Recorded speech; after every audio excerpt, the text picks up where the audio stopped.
Vandag wil ons 'n bietjie gesels oor ons almagtige, barmhartige God. Nou daai terme is eintlik kontrasterend. En dit is baie belangrik dat ons die regte beeld kry van God, want die grootste gros van die mensdom het so 'n skewe beeld van God, dat die mense hom nie eers wil dien nie. My hele lewe lank het ek groot geword met 'n skewe beeld van God. Jy weet, daar is sommige wat dink, as jy genoeg vrees toepas, dan gaan jy mense na God toe jaag. Dit het nie gewerk vir my nie. Hoe meer hulle hierdie drog beeld van God geskep het, hoe meer het ek hom gehaat, en hoe minder wou ek hom dien. En al sy vurige pyle en dreigemente het niks aan my gedoen nie, en ek glo die meeste van die mense daar buite voel dieselfde. Want die grootste gros van die mensdom dien nie vir God nie, want hulle het 'n skewe beeld van God. As hulle hom sou geken het, sou hulle hom gedien het. Ons dien 'n God wat almagtig is, wat die mag het om al daai dreigemente uit te voer, en wat soms dreigemente uitvoer. Maar terselfdertyd is hy 'n barmhartige God, 'n lankmoedige God. En dit is belangrik dat ons hierdie kloutjie by die oor kry, dat ons 'n regte konsep van sy karakter het. Dis die enigste God in die hele godsdienstmilieu wat van sy troon afgekom het om ons te ontmoet waar ons is. Al die ander gode, of het nou Marduk was of wie dit ook al was, het vir jou gesê, jou wurm daaronder klim. Christus het afgekom tot op hierdie aarde, en hy stel homself voor as die leer. Hy is vas op hierdie aarde, en hy sê, klim, jy kan op my klim, en ek sal jou help, en ek sal jou ondersteun. Dis 'n heel ander God hierdie. Ek is so bly dat ek hierdie God van die Bybel uiteindelik tog leer ken het, en die drogbeelde wat van kleins af in my kop geplaas is, kon verwerp, en die God van die Bybel kon aanvaar. In Romeine 8 vers 22 lees ons, want ons weet dat die hele skepping tesame sug, en tesame in barensnood is tot nou toe. Wat is ons beeld van God? Hierdie mens is sondig en hy moet regkom. In Romeine 3 vers 23 lees ons, want almal het gesondig, en dit ontbreek hulle aan die heerlikheid van God. Ons is almal in dieselfde toestand. Nou is daar sommige wat sê, ja, jou toestand is 'n bietjie erger as myne, ek is daarom 'n bietjie meer grand as jy, want ek het nog nie iemand vermoor nie, of iemand verkrag nie, of dit of dat het ek nog nie gedoen nie, maar die riool wat in die kop rond warrel, dit word nie aangespreek nie. Die Bybel sê, almal het gesondig. Lukas 13 vers 4, of daardie 18 sê Jesus, of wie die toring van Siloam geval en hulle gedood het, dink julle dat hulle meer skuldig was as al die mense wat in Jerusalem woon, al hierdie heilige mense met die fancy klere? Dink julle hulle was erger, dis hoekom die toring op hulle geval het? Nee, sê ek vir julle, maar as julle nie bekeer nie, sal julle almal so omkom. Ons is almal in hierdie situasie. En ons beeld van God gaan bepaal wat 'n besluit ons maak. As ons gaan na die boek van Job en ons kontrasteer die besluit van Job met die van sy vrou, dan sien ons 'n aansienlike verskil. Job se beeld van God was, al maak hy my dood, gaan ek hom dien. En sy het gesê, vloek God en sterf. Daai vriende van Job, dis arme oulike vriende. Met sulke vriende wie het vyande nodig. En hoe hulle ook hulle godsdiens beoefen, en hoe hulle God sien, Dit is so typies van die mensdom. Dit is eintlik te wonderbaar. En eintlik is die hele boek van Job is 'n tipologie van Jesus wat ly. Hy's onskuldig, maar hy ly. En sy vriende, dis nou die hooggeplaastes in die kerk, die Sadduseërs en die Fariseërs. En ons gooi sommer die Herodiane sommer daarby in. Almal deel van die hiërargie. Hoe hulle hom behandel en wat hulle van hom sê. Hy doen die mooiste, wonderlikste goed. Hy wek mense op uit die dode. Hy laat hulle sien. Hy doen al hierdie fantastiese goed en hulle vloek hom. Omdat hy sommige van hulle op die Sabbat doen. Of net dood eenvoudig, omdat hy die aandag van hulle af wegtrek na 'n groter werklikheid. Die mens is 'n verskriklike wese soms. As ons kyk na hierdie storie van Job, net so 'n paar gedagtes uit Job. Toe Job daar sit in sy ellende en sy vriende begin hom antwoord. En Elifas sê in Job 4 vers 7, bedink tog, wie het ooit onskuldig omgekom en waar is opregtes verdelg? Dus sommer 'n bogvraag om mee te begin. So hy impliseer dat as jy nou swaar kry, dan is dit jou verdiende loon, want dit sal nie met 'n opregte een gebeur nie. Dit is so 'n welvaartsgodsdienst, soos wat ons hoor by die groot predikers vandag. Ja, maar wat van die evangelie van gehoorsaamheid? Nee, ons konsentreer net op barmhartigheid. Ons konsentreer nie op die almag van God nie. Volgens ek gesien het, die wat onreg ploeg en moeite saai, die maai dit. Deur die asem van God kom hulle om en deur die geblaas van sy toorn word hulle vernietig. As het arme ou Job in sak en as en sy vriend sê vir hom, jou sleg ding, jy seker maar iets wat jy wegsteek. En dan die wyse waarop hy preek. As jy tot die Almagtige terugkeer, sal jy gebou word. As jy die onreg verwyder uit jou tent en gooi die gouderts in die stof en tussen die rotse van die spruite, die goud van Ophir, dan sal die Almagtige jou gouderts wees en stawe silwer vir jou. Klink so oulik. Bildad, hy antwoord en hy sê, as jou kinders teen hom gesondig het hy hulle aan hulle oortreding oorgegee. Daar sit arme Job, al sy kinders is nou net dood. Jy kry nog 'n klap van ou Bildad. Dis maar hoe die wêreld daar buite is. As jy na God soek en die Almagtige om genade smeek, as jy rein en opreg is, ja, dan sal hy oor jou opwaak en jou woning herstel oor onkomstig jou geregtigheid. So waar lê die klem? Die klem lê by die mens. As jy jou sokkies optrek, as jy doen wat reg is. Maar hoe kan die drenkeling homself nou eintlik help? Die drenkeling het hulp nodig. Iemand moet vir hom 'n lyn gooi of iemand moet inspring en die man help. En dis die God wat ons dien. Sy ander vriend is nog erger, Sofar. Hy sê in Job 11 vers 6, en jou bekend wou maak dat die verborgenhede van die wysheid die insig verdubbel, sodat jy kan weet dat God vir jou 'n deel van jou skuld deur die vingers sien. Die Afrikaans maak dit baie moeilik om te verstaan. Die Engels sê dat hierdie wysheid, they are double to that which is known. So God se wysheid is 2 keer so groot soos enige iets van die mens. Ek dink hy onderskat maar die wysheid van God. Kom ons sê maar miljoen tot die mag 'n miljoen keer groter. En dan sê die Engels, God exacts of you less than you deserve. Waar die Afrikaans sê, sodat jy kan weet dat God vir jou 'n deel van jou skuld deur die vingers dien. God exacts of you less than you deserve. Job, jy is in 'n ellendige toestand.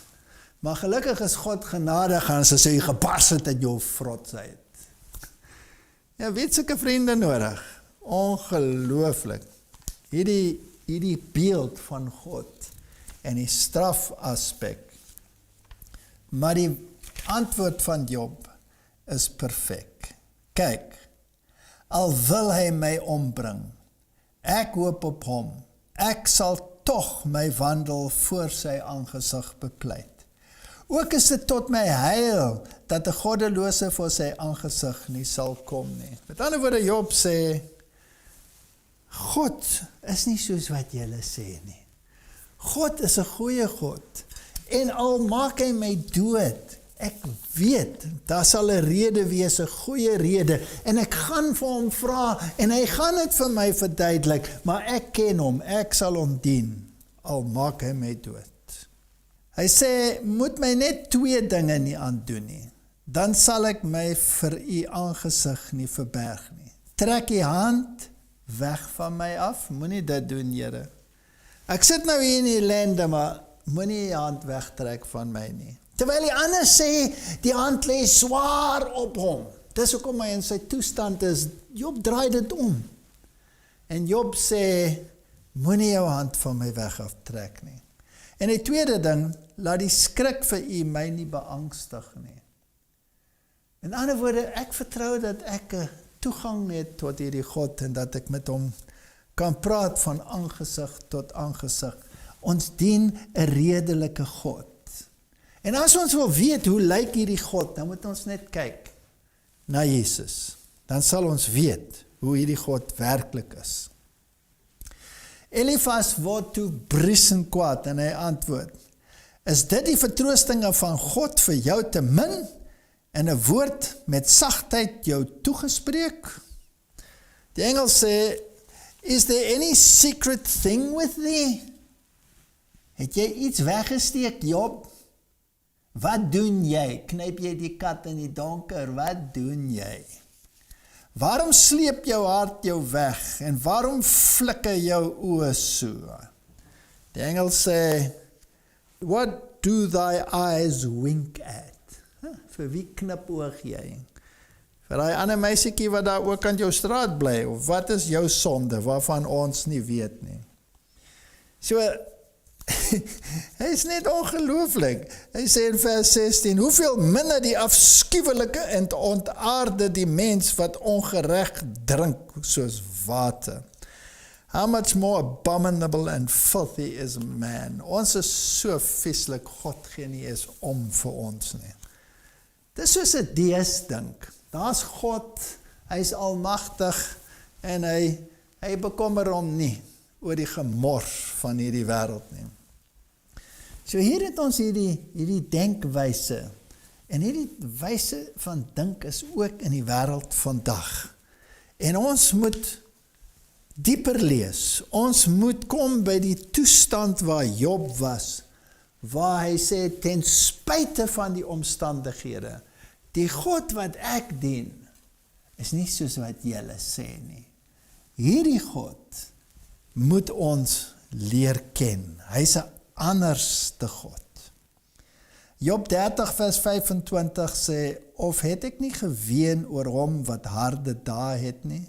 Was my siel nie bekommerd oor die behoeftige nie? Want ek het op die goeie gehoop en onheil het gekom. En ek het gewag op lig en donkerheid het gekom. So dis die vraag wat ons moet vra. Of het ek nie geween oor hom wat harde dae het nie? Was my siel nie bekommerd oor die behoeftiges nie? Hoe was Jesus? Jesus het hom bekommer oor die behoeftige. Jesus het hom bekommer oor die wat swaar kry. Jesus het sy troon verlaat om hulle te kom soek hier op aarde. En die Elifas en die vriende wat rondom hom was, het hom verag en versmaai en hom vervloek geag. So wat 'n tipe God moet ons dien? Ons dien 'n God wat toelaat dat die moderne Kain, die moderne Abel vernietig. En hy vernietig nie die moderne Kain in die hoop dat die moderne Kain kan verander in 'n moderne Abel. Maar die moderne Abel is dikwels dood. Maar as jy dink soos God dink en jy kyk tot in die verre toekoms, in die ewigheid in, dan sien jy dat daai Abel wat dood is, vir ewig lewe. Maar daai Kain, kan hy nie 'n Abel word nie? God gee vir hom kans, en dikwels gebeur dit, dat die moderne Kain 'n moderne Abel word. Byvoorbeeld, as ons kyk na Herodes. Herodes was 'n Kain. Hy het vir Abel, vir Johannes die Doper, doodgeslaan, en hy het nie verander nie. Maar Manasse, hy was 'n Kain. Hy het sy eie volk verwoes. Hy het vir Jesaja in 2 stukke laat sag. Hy het die bloed laat vloei. En hy mense is dood, en mense kyk, maar waar is die geregtigheid? En uiteindelik is daai man gesleep na Babylon met 'n hoek deur sy neus, aan koperkettinge weggevoer. Sy neus was seker later so groot soos 'n waterlemoen.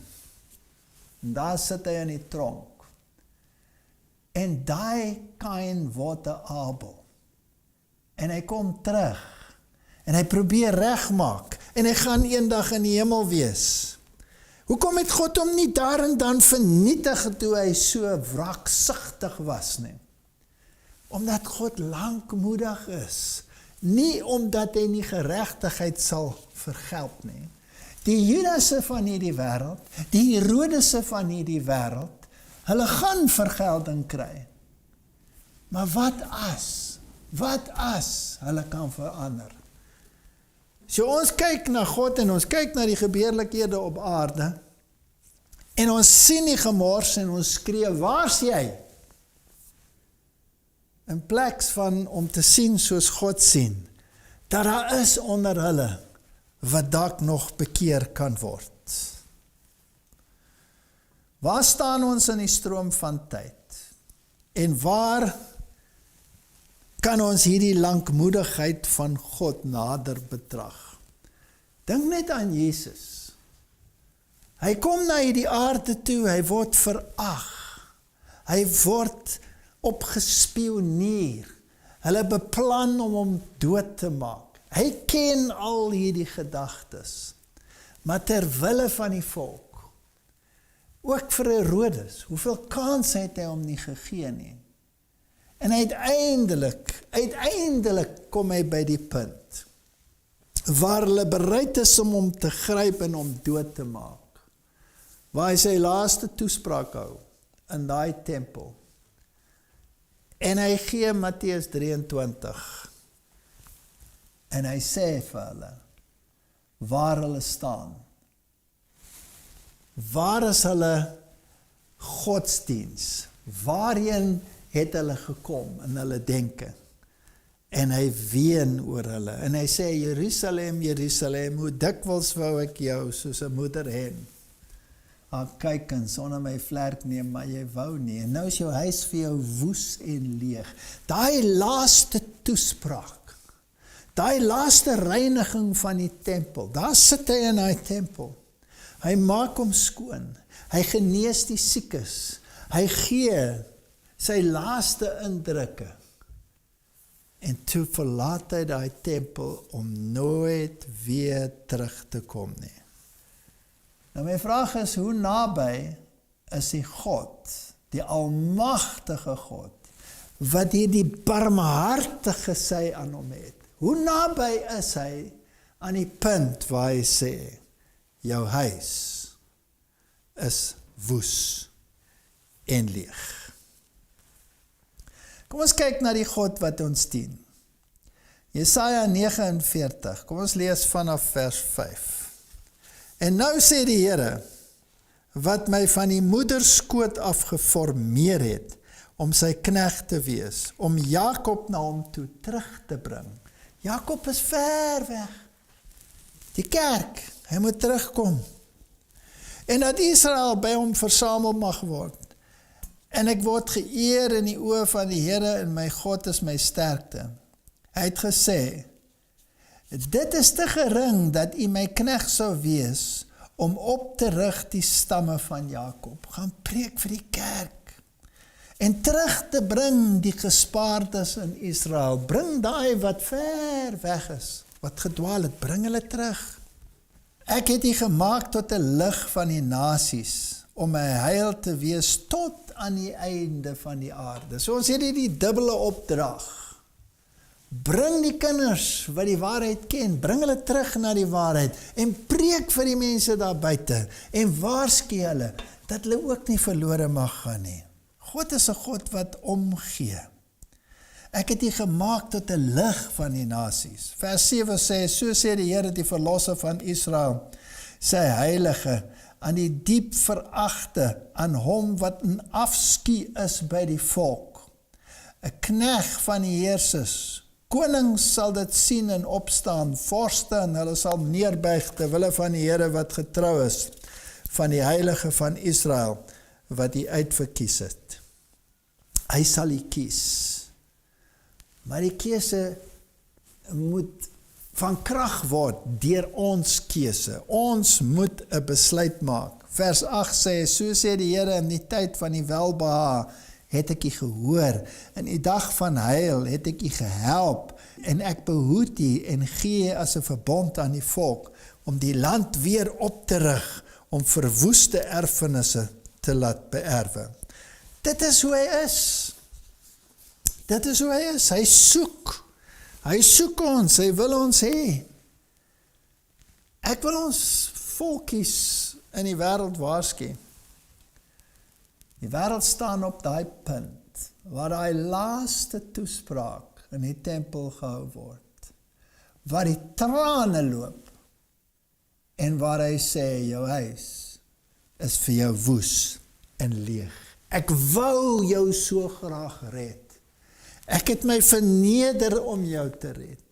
Ek het my lewe gegee om jou te red, maar jy wou nie. Jy wou nie. Hoekom wou jy nie? Jy skewe beeld van God. Verstaan jy nie die verlossingsplan nie?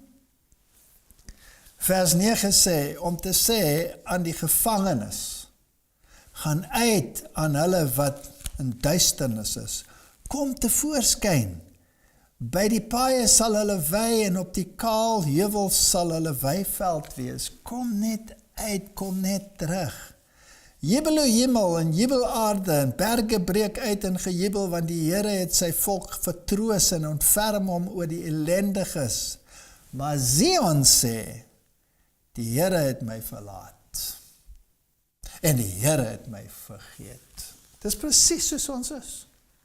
Hy het alles gedoen. Hy wil nie dat die mens verlore gaan nie. En as ons nie sien dat hy hulle vernietig en verpletter voor ons oë nie, en dat dit moeilik gaan met ons, dan sê ons, hy het ons verlaat. Hy dink nie aan ons nie. Dis juist 'n teken dat hy aan ons dink. Kan 'n vrou haar suigeling vergeet, dat sy haar nie ontferm oor die seun van haar skoot nie? Of skoon julle sou vergeet, nogtans sal ek nie vergeet nie. Kyk, ek het jou in die handpalms gegraveer, jou mure is gedurig voor my. Dis die God wat ons dien. Dis die God wat ons roep. En in plaas daarvan om woedend te wees en kwaad te wees, kom ons probeer om hierdie beeld oor te dra, en vir die mens te sê, binnekort gaan die Almagtige optree. Binnekort gaan die antitypiese Jerusalem vernietig word. Maar luister tog na hierdie stemmetjie. Vers 22 sê, so sê die Here, kyk, ek sal my hand ophef na die nasies, en my banier opsteek na die volke, dan sal hulle jou seuns in jou boesem bring, en jou dogters sal op die skouers gedra word. So hy gaan 'n banier oprig, en hy gaan sê, hier is my standaard. Kom, nou wat is hierdie standaard waarvan hy praat? Nou ons lees dit in Jesaja 58 vanaf vers 13, as jy jou voet terughou van die Sabbat, om nie jou sake op my heilige dag te doen nie. En as jy die Sabbat 'n verlustiging noem, en die heilige dag van die Here se dag, hoog hou. En as jy dit eer, deur nie jou gewone gang te gaan nie geleentheid vir jou sake te soek of ydelike taal spreek nie, dan sal jy jou verlustig in die Here. In ander woorde, as ons hierdie verbond verstaan, en as ons hierdie aspek van rus in sy voltooide werke verstaan, dan sal hy dit as 'n banier gebruik om die volke weer by mekaar te bring.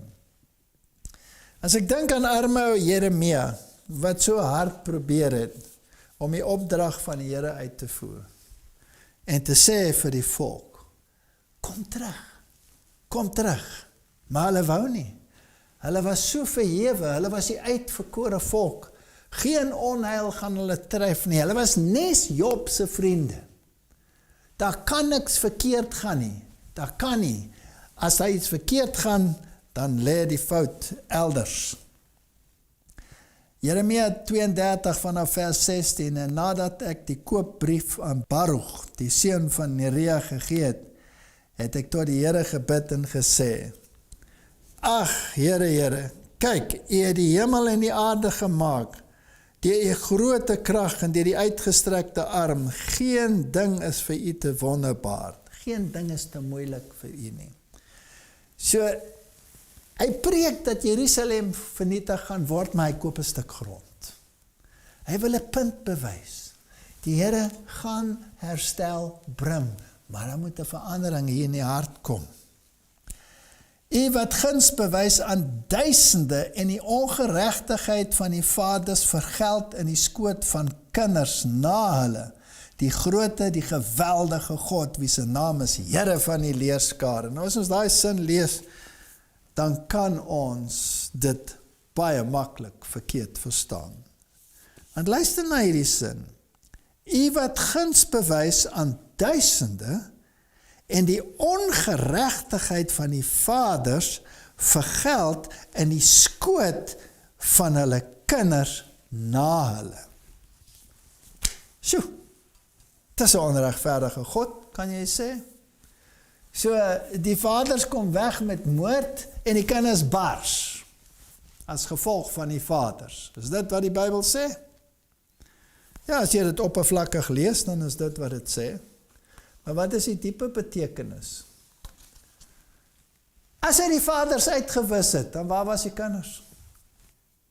Nou was daar nie eens kinders nie. So hy het nie die vaders uitgewis nie, al was hulle ongeregtig. En hy het die volgende generasie ook nie uitgewis nie, al was daar ongeregtigheid. En hy het die volgende ene ook nie uitgewis nie, al was daar ongeregtigheid. Maar uiteindelik is die beker vol. En is die laaste generasie so vol ewel, dat die cumulatiewe ewel van die eeue in die laaste generasie so 'n posisie handhaaf, dat God geen ander uitweg het as om dit uit te wis nie. Dis wat met die vloed gebeur het. Dis presies wat daar gebeur het. Hy het nie vir Abel vernietig, of vir Eva vernietig die dag toe sy gesondig het nie. As hy dit gedoen het, waar was ons? Dan was ons hier nie. Maar daar kom 'n dag, en dan gaan hy optree. Dit sê in vers 19, groot van raad en magtig van daad, wie sy oë oop is oor al die weë van die mensekinders, om aan elkeen te gee volgens sy weë en die vrug van sy handelinge. Hy weet van die dinge. Hy weet hoe die mensdom is. Hy ken die sondes, maar hy gaan nie altyd dadelik optree nie. Maar die oordeel kom. As ons kyk na die geskiedenis van Israel, Jeremia sê in vers 23 van hoofstuk 32, en hulle het gekom en dit in besit geneem, maar nie na u stem geluister nie. Dis maar nou net hoe dit is. Die kinders van Israel het die land in beslag geneem, maar hulle het nie geluister na sy stem nie. Vers 25 sê, en tog het u, Here, self aan my gesê, koop vir jou die stuk grond vir geld, en neem getuies, terwyl die stad in die hand van die Galdeërs oorgegee is. Wie sal dit nou doen? Wie sal 'n stuk grond koop as jy nie meer grondbesitsregte het nie? Maar dis hoe die Here is. Daar is 'n toekoms vir die geregtiges. Miskien sien ons dit nog nie nou nie, maar dit sal kom. Kyk na die geskiedenis. Moenie vergeet hoe God in die verlede opgetree het nie. Vers 37 sê, kyk, ek laat hulle bymekaar kom uit al die lande waarheen ek hulle verdryf het, in my toorn en in my grimmigheid en in die groot gramskap, en ek sal hulle na hierdie plek terugbring en hulle veilig laat woon, en hulle sal vir my 'n volk wees, en ek sal vir hulle 'n God wees. Ons moet nie altyd kyk na die huidige omstandighede nie. Ons moet kyk met hierdie blik in die toekoms. Wat is die beloftes? Ek gaan om vir julle 'n plek voor te berei. En as ek gegaan het, dan kom ek weer. In my Vader se huis is daar baie wonings. As dit nie so was nie, sou ek vir julle gesê het, kyk na daai toekomsblik. Vergeet van die ongeregtigheid. Ons kan onsself so verdiep in die ongeregtighede, dat ons die karakter van God heeltemal miskyk. Jeremia 32 vers 18 in Engels sê, Thou sheddest loving kindness unto thousands, and recompenses the iniquity of the fathers into the bosom of the children. Daai teksvers wat ons gelees het.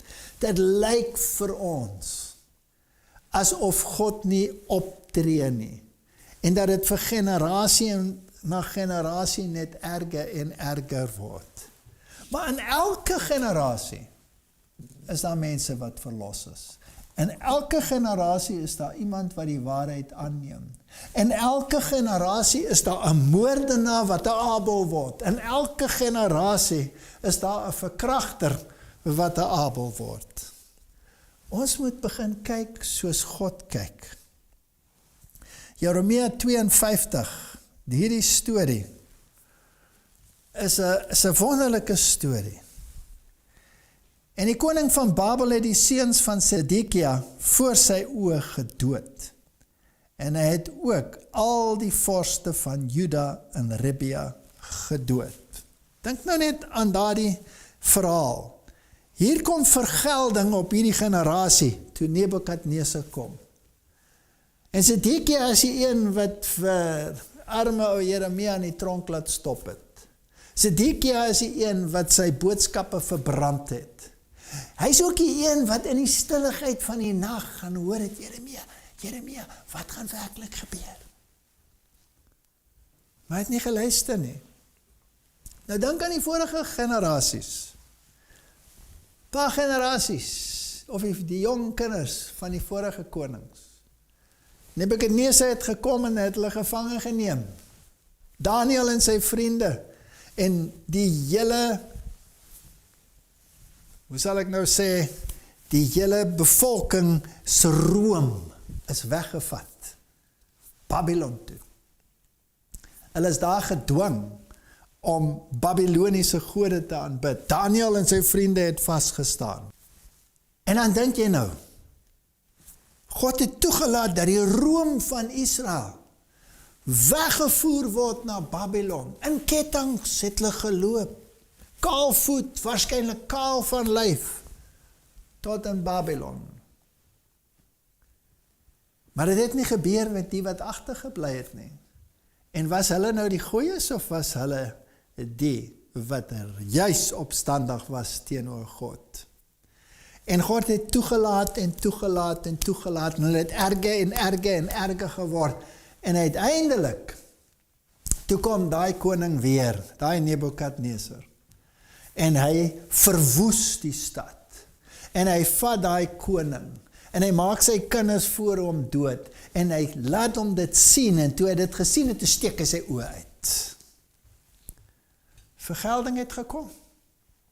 Daai generasie het geoes. Waar was die room? Het hulle swaar gekry? Ja. Waar was die room? Die room was in Babylon, hulle is weggevat. Het God hulle vernietig of het hy hulle bewaar? God het hulle bewaar. Daar was Daniel, hy het dit vrygespring. Hy kon van hy koningskinders gewees het, wat doodgemaak is voor die laaste koning, maar hy was nie. God het hulle beskerm, die hulle weg te vat. Ons moet kyk na God se denke, en nie na ons denke nie. Ons sal dink, wat het was God, nou is al die kinders weggevat. Maar daai kinders het geleef, en daai kinders het 'n kans gekry. So ons moet kyk na hierdie dinge. So die koning van Babylon het toe weer gekom, en hy het die oë van Zedekia laat verblind, en hom met koperkettings geboei. En daarna het die koning van Babel na Babel gebring, en hom in die gevangenis gesit, tot die dag van sy dood toe. Daar kom 'n dag van vergelding. Daniel is ook weggevoer. Hy was ook uit die koninklike gesin. Hy is weggevoer. Maar wat het met hom gebeur? Hy het die eerste minister geword. Hy het sy invloed kon gebruik. Hy kon sy invloed gebruik om mense te red. Ons moet God beter leer ken. Jeremia 43 vers 10 sê, en sê vir hulle, so spreek die Here van die leeskare, die God van Israel, kyk, ek stuur en laat my knegg Nebukadnesar, die koning van Babel, haal, en ek sal sy troon neersit bo op hierdie klippe, wat ek begrawe het, en hy sal sy pragtapheid daaroor uitspan, en hy sal kom en Egipte land verower. Hierdie koning, Nebukadnesar, hy noem hom sy knegg. Eintlik is dit God se vyand. Want ons lees later dat Babylon gaan vernietig word. En hier kom hierdie mag, hierdie Babyloniese mag, en God laat toe dat die volk gestraf word, en dieselfde gaan gebeur in ons tyd. Die koning van die noorde, die koning van Babylon gaan kom, en hy gaan Jerusalem, die kerk van die Here, verpletter. En die mense sal sê, waar is God? Hoekom kom die antichrist? Hoekom word die antichrist toegelaat om God se volk te verpletter? Miskien het God se volk het nodig. Miskien is hierdie stok wat kom, net die ding om hierdie kerk te skud. Om hierdie kerk te louter, om die dros te skei van die silwer, om die koring te skei van die kaf. En as dit gedoen is, en daai boodskap gaan uit met krag, die dag van die koning van die noorde, die dag van die koning van Babylon, gaan kom.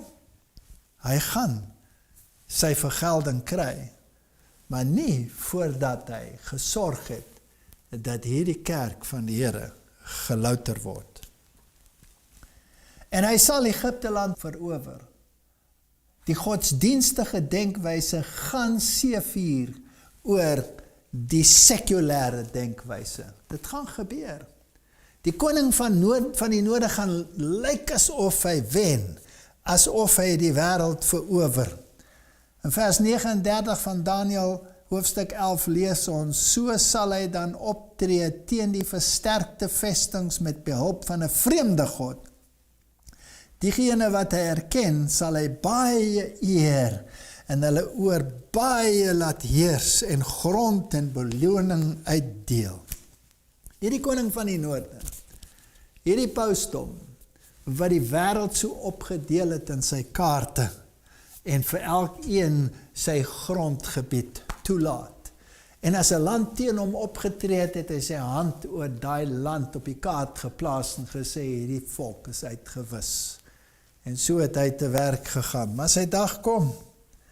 Maar in die tyd van die einde, sal die koning van die suide met hom in botsing kom en die koning van die noorde sal op hom afstorm met strijdwaans en perderuiters en baie skepe en hy sal daarmee in die lande inkom en instroom en dit oorvloei. Dit lyk asof hy suksesvol is in alles wat hy doen.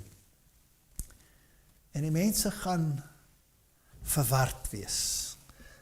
En as hulle dink soos Job se vriende, dan sal hulle dink, o, die Here is saam met hom, terwyl die Here hom net as 'n slaamstok gebruik het. Maar sy dag kom. Hy sal ook kom in die pragtige land, en baie sal struikel, maar hierdie volke sal uit sy hand vryraak. Edom en Moab en die beste deel van die kinders van Ammon. Hy gaan lyk asof hy wen, maar 'n oorblyfsel uit die kerke, uit die wat oorspronklik van sy volk afgekom het, sal terugkeer. En uiteindelik sal die spies omgedraai word, en die koning van die noorde gaan vernietig word. Maar God se gelouterde volk, soos wat Daniël bewaar is, in die aanval van die koning van die noorde, sal die laaste boodskap bring aan hierdie wêreld. Jeremia hoofstuk 50. Hierdie oproep van Jeremia, dis soos die 3 engel boodskap. Jeremia 50 vers 1, die woord wat die Here deur die profeet Jeremia gespreek het oor Babel, oor die land van die Galdeërs, oor hierdie koning van die noorde, wat op daai enkel die knegg van die Here genoem word. Met ander woorde, die slaanstok om God se volk te louter. Verkondig onder die nasies en laat hoor en steek 'n banier op, laat hoor, verberg dit nie. Sê, Babel is ingeneem, Bel staan beskaamd, Maradog is verskrik, sy afgode staan beskaamd, sy drekgode is verskrik. God is nie saam met die koning van Babel nie. Hy laat sekere dinge toe, om uiteindelik iets groters in majesteit te laat gebeur. Want die volk trek teen hom op uit die noorde. Dit sal sy land 'n woesternij maak, sodat daar geen inwoners in is nie. Mense sowel as diere het gevlug, weggetrek. Hierdie koning van die noorde is 'n verskrikking. Hy sal jou sommer in grendeltyd plaas as jy nie oppas nie. Miskien laat hy jou 'n masker dra, wie weet. In die dae en die tyd spreek die Here, sal die kinders van Israel kom. Hulle moet die kinders van Juda saam onder geween sal hulle voorttrek en die Here hulle God soek. Hulle sal na Zion vra, op die pad hierheen sal hulle aangesig gerig wees. Hulle sal kom en by die Here aansluit in 'n ewige verbond wat nie vergeet sal word nie. Uiteindelik gaan die mense sê, waar is hierdie God van Israel? Ek soek hom. Ek wil hom hê. En hulle sal kom. Maar die boodskap moet die karakter van God in 'n regte beeld voorsien. Anders te gaan die mense hierdie God van Israel nie aanvaar nie en later dink dat die God van Babylon is die ware God.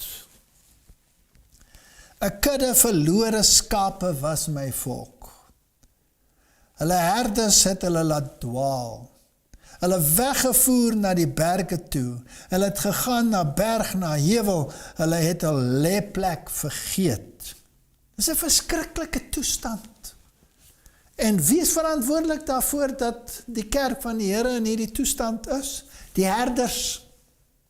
Die herders het nie hulle werk gedoen nie. Die herders het sagte boodskapies gegee. Die herders het gepreek soos Job se vriende. Almal wat hulle kry, het hulle opgeëet. En hulle teenstanders het gesê, ons maak ons nie skuldig nie, omdat hulle gesondig het teen die Here.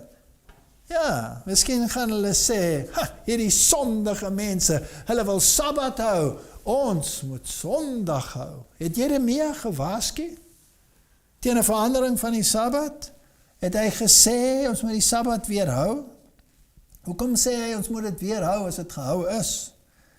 Dan sê hy in vers 8, hoofstuk 50, vlug uit Babel, en gaan uit die land van die Galdeërs, en wees soos bokke voor die trop kleinvee uit.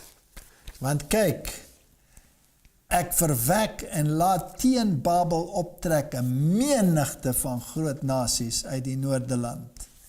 God se boodskap gaan uiteindelik kom en Babylon gaan vernietig word. En hy sê in vers 11, as julle verheug, al jubel julle, plunderaars van my erfenis, al huppel julle soos 'n vers wat gaan dors en rinnik julle soos die hingste, julle moeder staan grootliks beskaam. Julle dink julle is so fancy.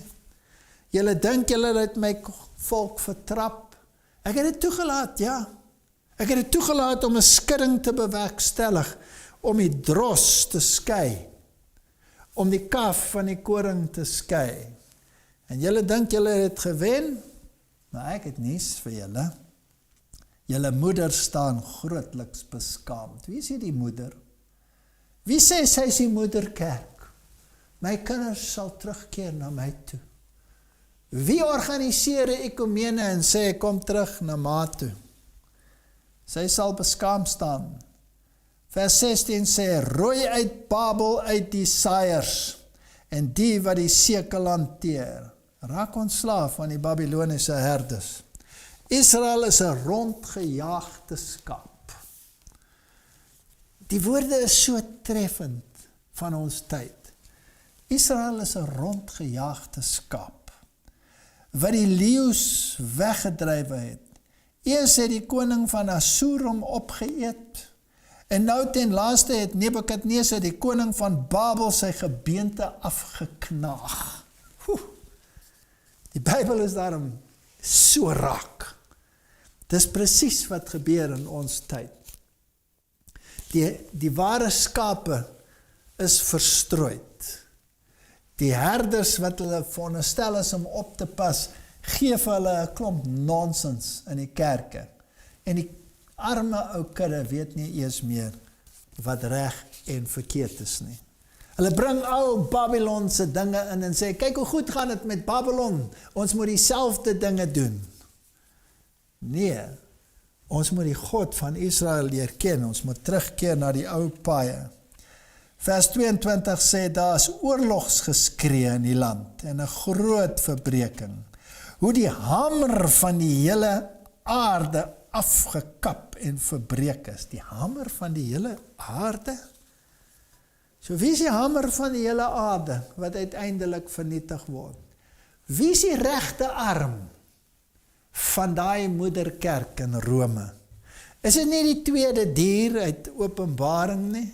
Die grootste weermag in die wêreld, wat uiteindelik die Babyloniese geloof sal wil afdwing op die wêreld nie? Hulle gaan na hulle einde toe kom. Vers 28 sê, hoor vlugtelinge en mense, wat vry geraak het uit die land van Babel, om in Zion te verkondig die wraak van die Here, onse God, die wraak van sy tempel. Roep teen Babel, skitters op, almal wat die boog span, slaan laar op rondom teenoor hom. Vers 31 sê, kyk, ek het dit teen jou, o vermetelde, spreek die Here. Vers 33 sê, so sê die Here aan van die leerskader, die kinders van Israel en die kinders van Juda is saam verdruk, en almal wat hulle as gevangenes weggevoer het, hou hulle vas, weier om hulle te laat trek. Het is dan ongelooflik hoe daai mag jou probeer wegtrek van die verbond met die Here en jou verpak in 'n ekumeniese pakkie en dan vir jou daar gevange hou met dreigemente en sielkundige speletjies. So sê die Here van die leerskare, dat die kinders van Israel, vers 33, en die kinders van Juda is saam verdruk, en almal wat hulle as gevangenes weggevoer het, hou hulle vas, weier om hulle te laat gaan. As jy nie deel is van hierdie eenheid van die kerke, onder die een stelsel nie, dan gaan jy bars. So dink hulle. maar hulle verlosser is sterk. Here van die leerskade is sy naam. Hy sal hulle saak sekerlik verdedig, om die aarde rus te gee en die inwoners van Babel in onrus te bring. Hier is die belofte. Ons moet hierdie God ken. Ons kan kyk na sy barmhartigheid en sy lankmoedigheid, maar sy barmhartigheid en sy lankmoedigheid het perke. En daai perke word in die tyd waarin ons leef bereik. Die swaard oor die Galdeërs spreek die Here, en oor die inwoners van Babel, en oor sy vorste, en oor sy wyse manne, wat elke dag vir ons preek op televisie, en sê wat ons moet doen, en hoe ons moet optree, en dat jy nie vir jou ma mag gaan kuier nie, maar jy mag na die casino toe gaan. Die swaard oor die Galdeërs, die swaard oor die groot praters, die Engelse Bybel sê die leenaars, dat hulle dwaas kan word, die swaard oor sy helde, dat hulle verskrik kan word, die swaard oor sy perde en sy strydwaans, daai militêre mag, wat jou wil kom verdruk. Droogte oor sy waters, sê vers 38, daai waters wat hom voer, daai menigtes, daai massas, daai volke, hulle gaan opdroog. Die Bybel sê die Efraat gaan opdroog. Die geestelike Efraat, die massas wat hom voed, in 'n valse voorstelling van wat God werklik is. Dit klink soos Openbaring hoofstuk 18. Jeremia preek die boek van Openbaring in tipe, en ons leef in die tyd van die antitype. Ons moet hierdie selfde boodskap, moet ons herhaal. Jeremia 51 vers 6 sê, vlug uit Babel uit, en red julle lewens. Klink dit nie soos Openbaring 18 nie? Waar dit sê, geval het die groot Babylon in hoofstuk 18 vers 2 van die boek Openbaring. En dit het geword 'n woonplek van duiwels, en 'n versamelplek van alle onreine geeste, 'n versamelplek van aller onreine en hartlike voëls. 'n valse gees wat waai. 'n gees wat lynreg teen die Bybel praat. 'n gees wat duiwelsteologie verkondig as God se waarheid. Vers 8 van Openbaring 18 sê, daarom sal haar pla op een dag kom, dood en droefheid en honger, en met vuur sal sy verbrand word, want sterk is die Here God, wat haar oordeel. So sy word voorgestel in die Bybel as 'n prostituut. En die Bybel sê, Babylon gaan met vuur vernietig word. Nou as jy teruggaan na die Ou Testament, as een van die vrouens in Israel gehoreer het, dan was die straf om met klippe doodgegooi te word. Maar as dit die dogter van 'n priester was, dan moes sy verbrand word. So hier is 'n stelsel, 'n priesterstelsel, 'n dogter van die priesterstelsel. Hulle gaan verbrand word met vuur, want dit is wat gebeur as die dogter van 'n priester, met die ene wat die waarheid behoort te verteenwoordig, verkondig. En die handelaars van die aarde sal ween en rou bedrywe oor haar, omdat niemand hulle koopware meer koop nie. Openbaring 18 vers 11. Ja, hierdie groot manne, wat jou agtervolg en weet presies wat jy sê en wat jy doen en jou afluister in jou sak. Hulle dag gaan kom. Hulle kan praat daar met die koning van Babel en sê, hoe kan ons weet waar staan die manne in hulle denke? Nee, vers 16 sê, wee die groot stad, wat verkleed was met fyn linne en purper en skarlaken. Gaan kyk maar na die kerke en vra vir julleself, wie is so bekleed met purper en skarlaken?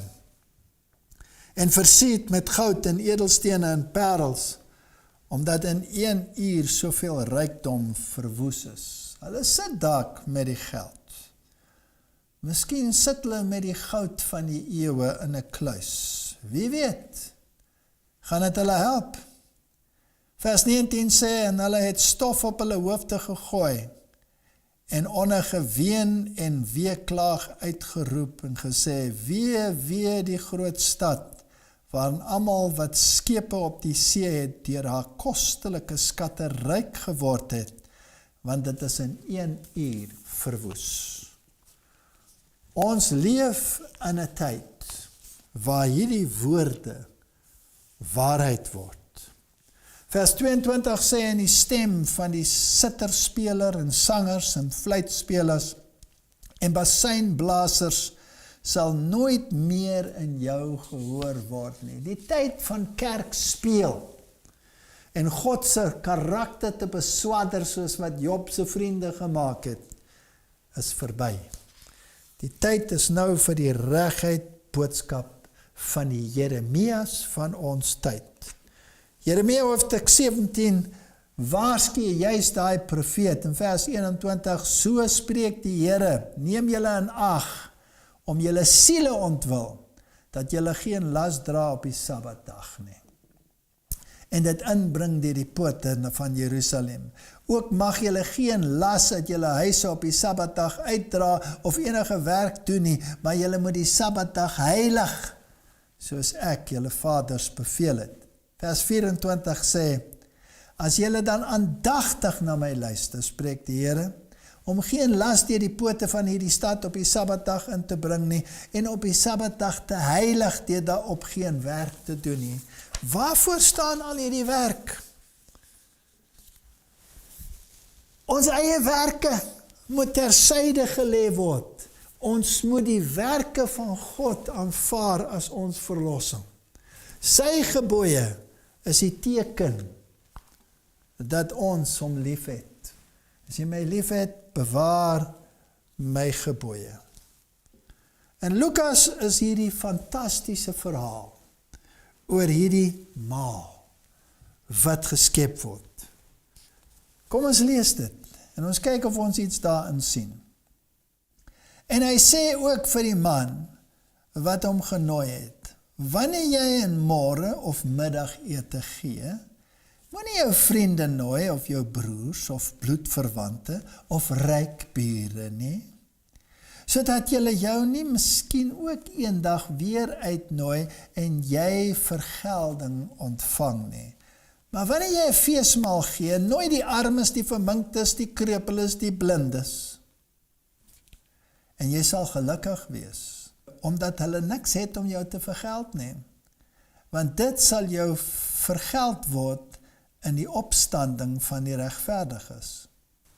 En toe een van hulle dit hoor, een van die skrifgeleerdes, toe sê hy, en toe een van die wat saam aan tafel was dit hoor, sê hy vir hom, salig is hy wat brood eet in die koninkryk van God. So 'n geleerde man. Maar hy antwoord hom, 'n sekere man het 'n groot maaltyd gegee en baie mense uitgenooi. En op die uur van die maaltyd het hy sy diensknegt uitgestuur om vir die genooides te sê, kom, want alles is nou gereed. En hulle het hulle almal eenparig begin verontskuldig. Die eerste het vir hom gesê, ek het 'n stuk grond gekoop. En ek moet noodsaaklik uitgaan om daarna te kyk. Ek vra u, verskoon my tog. En ander een het gesê, ek het 5 paar osse gekoop. Joh, ek het 'n klomp trekkers gekoop. En gaan hulle probeer. Seker 4x4 trekkers wat hy gekoop het. Verskoon my tog. En ander een het gesê, ek het 'n vrou getrou. En daarom kan ek nie kom nie. Van wat 'n feesmaal praat die Here hier? Sê nou vir ons moet uitgaan en die armes nooi na ons tafel toe en vir hulle kos gee, in 'n letterlike sin. Sekerlik ja, as iemand klop en hy is honger, gee vir hom te ete. As jy die armes kan help, dit is 'n uitstekende ding, maar wat is die geestelike aspek? Wat is hierdie maaltyd? Na wie jy die mense moet nooi? Dis die evangelie. Dis die evangelie. En hy sê hier aan die begin, moenie jou vriende nooi, of jou broers, of jou bloedverwantes, of jou ryk bure nie. Gaan dit hier oor geldelike rykdom, of gaan dit hier oor diegene wat sê, ek is ryk, en kort niks nie? Klink dit nie soos Laodicea nie? Ek is ryk, ek ken die waarheid. En ek preek in my kerk elke naweek, en elke Sabbat kom ek, en ek preek in my kerk. En ek preek vir my kerk, en my kerk is lief vir my, en my kerk, en my kerk, en my kerk, en die mense krepeer daar buite, omdat hulle nie die waarheid hoor nie. En ons kan groot wees in die kerk. En ons kan 'n mega kerk hê. En elke week preek ons vir die wat ons lief het. Nee, die Here sê, gaan uit, gaan soek die verminktes, gaan soek die vertraptes, gaan preek, en deel jou brood met hulle. Wat se brood is dit? Is dit nie die lewensbrood nie? Maar wanneer het kom by die punt waar jy sê, hier is brood, dis hemelse brood, eet dit. Internaliseer die brood wat uit die hemel uitgekom het. Internaliseer die karakter van God. Word soos hy. Dink soos hy. Preek soos hy. Leef soos hy. Dan sê hy, my vrou hou van die mal. My vrou sal nooit toelaat dat dit gebeur nie. Jammer, kan nie kom nie. Nee, ek het baie dinge, hardse dinge om te doen. Ek moet my grond versorg. Ek kan nie nou my karakter verander, om in harmonie te kom met die karakter van die hemel nie. Jy kan nie dit van my verwag nie. En die uiteinde sal wees, want ek sê vir julle, dat nie een van daardie manne wat genooi is, my maaltyd sal smaak nie. Lukas 14 vers 24. Wat 'n tragiese woorde. Nie een van hulle gaan die maaltyd smaak nie. Daai hemelse maaltyd. Daai karakter wat ons hier moet ontwikkel. Daai karakter wat gelykvormig is aan sy karakter. As ons dit nie hier ontwikkel nie, dan sal ons dit nooit ontwikkel nie. Daar kom nie 'n tweede kans nie. Ons kan nie toelaat dat die wêreld ons beroof van die grootste geskenk wat die wêreld nog ooit beleef het. Die geskenk van verlossing in Jesus Christus. Ek wil eindig met 'n vers. Jeremia 50 vers 18. Daarom so sê die Here van die leerskare, die God van Israel, kyk, ek doen besoeking oor die koning van Babel, en oor die land, soos ek besoeking gedoen het oor die koning van Assur. Ek het vir julle 'n voorbeeld gegee, sê hy. Assirië het gekom, en Assirië het daai noordelike stamme weggevat. Assirië het daai vrouens van die noordelike stamme verkrag. Assirië het daai hele bevolking versprei na die ooste toe, nie na die weste toe volgens die Bybel. Moenie luister na stemme wat sê, hulle het weggekom, en hulle sit nou hier aan die suidepunt van Afrika. Nee, hulle is weggevoer na die ooste. Hulle is as 'n volk vernietig. Hulle is van die aardbodem af verwyder. Hulle het die vrouens weggevat en vir die Assiriërs gegee. Hulle het die gesinne opgebreek. Hulle is weg. Die tyd van die oordeel vir hulle het gekom, nadat God lankmoedig was vir 'n baie lang tyd. En hy sê, ek sal Israel na sy weiveld terugbring, en hy sal wei op Karmel en in Basan, en sy siel sal op die gebergte van Efraim en van Gilead versadig word. Daar is 'n volk, maar dis die volk wat daai maaltyd geniet het. Dis die volk wat daai brood wat met die armes en die verpletterdes verdeel is, wat deelgeneem het aan daai maaltyd, wat die karakter van Christus geïnternaliseer het. Nie die groot manne nie, en nie gewaad nie, wat glo dat hulle die uitverkorenes is omdat dit so goed gaan met hulle welvaartsgodsdiens. En in die tyd spreek die Here, sal die ongeregtigheid van Israel gesoek word, maar dit sal daar nie wees nie.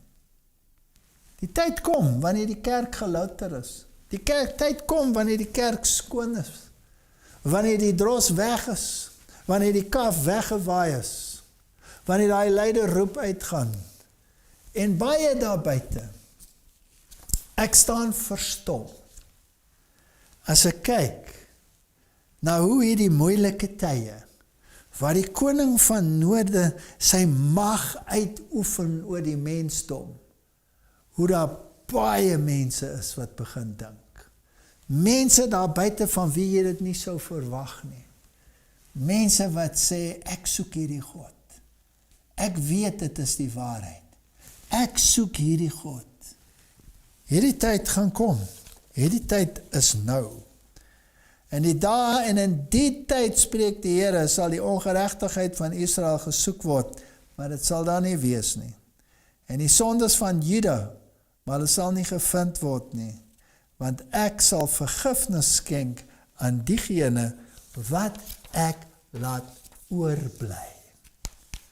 Mag het wees dat ons deel is van daardie oorblyfsel, van dit wat oorbly. Besin weer oor die karakter van God. Besin weer oor sy lankmoedigheid. Besin weer oor sy barmhartigheid. Maar moet nie vergeet nie, dat ons 'n almagtige God dien, wat uiteindelik vergelding sal bring en geregtigheid sal seëvier. Kom ons bid. Hemelse Vader, ons leef in daardie tyd, wanneer die koning van die Noorde soos branders oor die wêreld spoel. En baie dink dat dit die krag van God is, wat sy seile so laat bult. Terwyl dit eintlik 'n ander krag is, 'n krag van onrein voëls. Laat diegene wat hulle God ken, nou die boodskap versprei, onder elke volk en stam en nasie. En mag ons nie langer kerk speel nie, maar mag ons daadwerklik die verlorenes soek, soos wat U ons kom soek het. Is ons gebed in Jesus naam. Amen. Dankie dat julle hierdie video gekyk het. Om te subscribe, klik hier. As die klokkie verskyn, klik weer om kennisgewings te kry. Om die volgende een te kyk, klik hier. Baie dankie.